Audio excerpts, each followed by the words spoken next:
नमस्कार, मी डॉक्टर स्नेहला फडबडे तुमचं माझ्या यूट्यूब चॅनलमध्ये स्वागत करते. तर आज आपण नाशिकजवळील त्र्यंबकेश्वर या ज्योतिर्लिंगाला भेट देणार आहोत.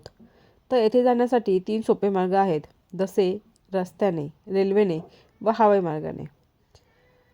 जर तुम्ही रेल्वेने येणार असाल तर विविध राज्यातून रेल्वे मार्गाने आपण नाशिक रोड रेल्वे स्टेशनला येऊ शकता व त्यानंतर तेथून पब्लिक व्हेकल किंवा प्रायव्हेट टॅक्सी कारने तुम्ही त्र्यंबकेश्वरला पोहोचू शकता. काही निवडक राज्यातून नाशिकच्या जवळच असलेल्या ओझर विमानतळावर तुम्ही येऊ शकता. तेथून खाजगी वाहनाने येऊन थेट त्र्यंबकेश्वरला पोहोचता येते किंवा तुम्ही बाय रोड प्रायव्हेट व्हेकलने किंवा गव्हर्नमेंट बसेसनेही त्र्यंबकेश्वरला पोहोचू शकता. आता तेथे पोहोचल्यानंतर दुसरा प्रश्न हा असतो की आपण राहणार कुठे. तर तेथे अनेक हॉटेल्स, होमस्टे आणि काही भक्ती निवासही उपलब्ध आहेत. तुम्हाला तुमचं जसं बजेट असेल त्यानुसार तुम्ही ते चॉईस करू शकता. नाशिक शहरापासून 28 किलोमीटर अंतरावर सह्याद्रीच्या पर्वतरांगामध्ये पायथ्याशी वसलेले त्र्यंबकेश्वर तालुक्यात स्थित आहे. पवित्र गंगा गोदावरी नदीचे उगमस्थान त्र्यंबकेश्वरच्या जवळच आहे. मंदिर प्रांगणाच्या जवळच कुशावर्त तीर्थ आहे.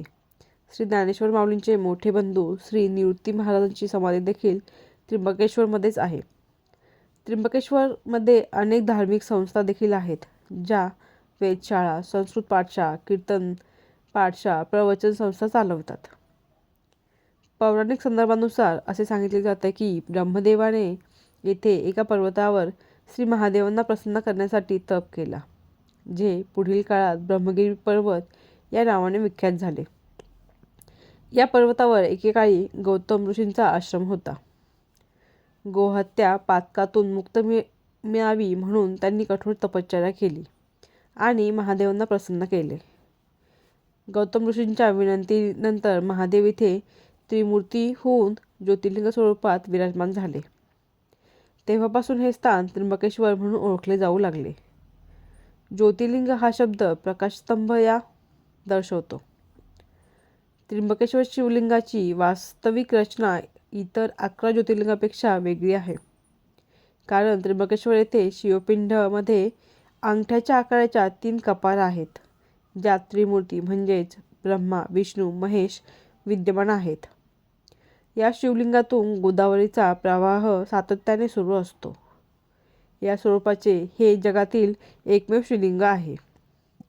आणखीन या मंदिराची विशेषता अशी आहे की ज्योतिर्लिंगावर त्रिकाल पूजा केली जाते, जी स्थानिक माहितीप्रमाणे 350 वर्षानुसार चालू आहे, जी द्वादश ज्योतिर्लिंगापैकी केवळ त्र्यंबकेश्वर मंदिरातच होते. ब्रह्मगिरी पर्वतावरून गोदावरी नदी अदृश्य होऊन कुशावर्त कुंडात प्रकट होते. पुराणामधील संदर्भानुसार कुशावर्त तीर्थात श्री गौतम ऋषी यांनी गंगा नदीला अडवले, म्हणून त्यामुळे पाप निवारण व पुण्यप्राप्तीसाठी अनेक भाविक येथे स्नान करतात. विशेष करून या ठिकाणी 12 वर्षातून एकदा कुंभमेळा भरतो. पौराणिक संदर्भानुसार कुशावर्त तीर्थावर प्रभू श्रीरामांनी पितराच्या मुक्तीसाठी राजा दशरथाचे श्राद्ध कर्म केल्याचे कळते.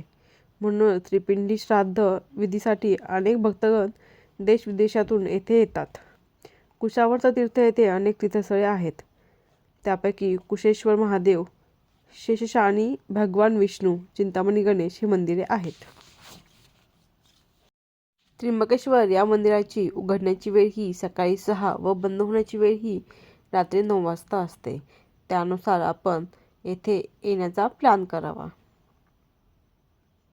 येथे तुम्ही VIP दर्शनही घेऊ शकता, ज्याची ऑनलाईन बुकिंग आहे तुम्ही आधी करू शकता, ज्याचे शुल्क 200 रुपये पर पर्सन एवढे आहे.